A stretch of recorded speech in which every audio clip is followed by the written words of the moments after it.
সামর্থ্য থাকলে কখনোই গ্রামে থাকা উচিত নয়। গ্রামে 100 বিঘা জমির মালিক হওয়ার চাইতে শহরে এক টুকরো ভাড়া বাসায় থাকা অনেক ভালো, অনেক আরামদায়ক, অনেক সম্মানের।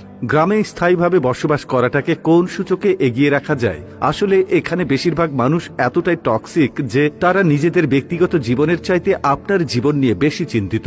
আপনার চুল বড় কেন, অনার্সে পড়া সত্ত্বেও মেয়ের বিয়ে দেয় না কেন, 25 বছর বয়সে আপনি বেকার কেন, আপনার কোনো ব্যাচমেট বা আপনার সমবয়সী কেউ যদি বিদেশে গিয়ে লাখ লাখ টাকা কামায় তাহলে আপনি এখনো পড়াশোনা করছেন কেন, এসব আজগুবি বিষয় নিয়ে তাদের অনেক টেনশন। গ্রামের সব থেকে বোকা মানুষটাও শহরের মানুষকে এক হাটে 3 বার বিক্রি করতে পারবে। সামান্য জমি জমা নিয়ে যে কূটনৈতিক খেলা চলে গ্রামের মুরব্বীদের মাথায়, তা আন্তর্জাতিক কূটনীতিকদের মাথায়ও খেলবে না। আপনি পুকুরে যত্ন সহকারে মাছ চাষ করবেন, একদিন ঘুম থেকে উঠে দেখবেন সব মাছ পড়ে ভেসে আছে। আপনি কিছু নতুন ফুল ফলের গাছ রোপণ করবেন, সকালে দেখবেন গাছের গোড়া থেকে ভেঙে রাখা হয়েছে। এমনকি আপনার বোনের কিংবা মেয়ের বিয়ে ঠিক করবেন, সহজ সরল কেউ একজন নিজে সিএনজি ভাড়া করে যে বরপক্ষের কাছে দুর্নাম করে বিয়ে ভেঙে দেবে। মাঝে মধ্যে তারা এমন কিছু বিষয় নিয়েও চিন্তিত হয় যেসব বিষয় নিয়ে আপনার ফ্যামিলি মাথায় ঘামায় না। গ্রামের টক্সিসিটির আরো একটি বিরাট পার্ট হচ্ছে ঝগড়া। আপনি এমন কোনো বাড়ি খুঁজে পাবেন না যেখানে জায়গা জমি নিয়ে বিবাদ বা বিরোধ নেই। প্রত্যক্ষ এবং পরোক্ষভাবে এই ফ্যামিলি সেই ফ্যামিলি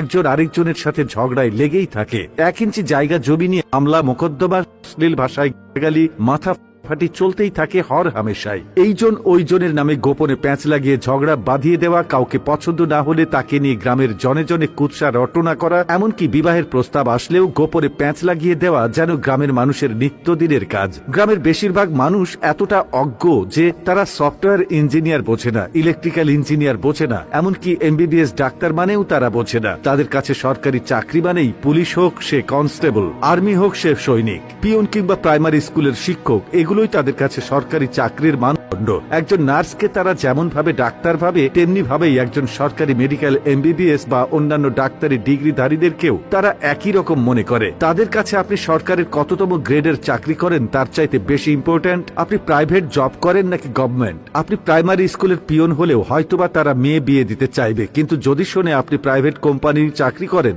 সে চাকরি যতই ভালো হোক তারা আমতা আমতা করবেই। তাদের কাছে আপনার উচ্চশিক্ষা গ্রহণের চাইতে আপনার যে বন্ধু এসএসসি পরীক্ষার পরে সৈনিক, কনস্টেবল কিংবা বিদেশের লেবারে কাজ করতে গিয়েছে তাদের দাম অনেক বেশি। আর টক্সিসিটির সবচেয়ে বিরক্তিকর আরেকটা পার্ট হচ্ছে গ্রামের চায়ের দোকানগুলো। প্রতিটি চায়ের দোকানে চায়ের কাপের চুমুকেই উঠে দিয়ে, যেখানে কার বউয়ের বাচ্চা হচ্ছে না, কার বউ কার সাথে কথা বলেছে, কার ছেলে মেয়ের বিবাহ হচ্ছে না, সেসব থেকে শুরু করে রাজনীতি, অর্থনীতি, খেলাধুলা কোনোটারই গবেষণা বাকি থাকে না, যার অধিকাংশ